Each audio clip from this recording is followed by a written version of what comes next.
você tá pensando em fazer? O que vem aí? Quais são as novidades ainda pra esse ano? Então, Tem alguma parceria nova? Alguma música que logo alguém vai lançar que tem a sua assinatura? tem demais, cara.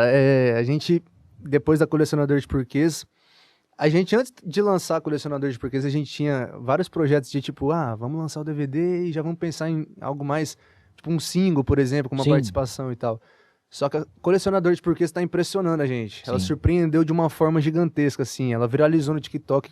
Tem um vídeo meu no TikTok que tá com quase 500 mil visualizações da música. Show, cara. E a galera abraçou muito, virou trend no TikTok, foi muito massa.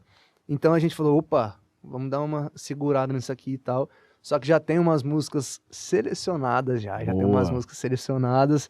Participações em negociações também, a gente tá conversando bastante também.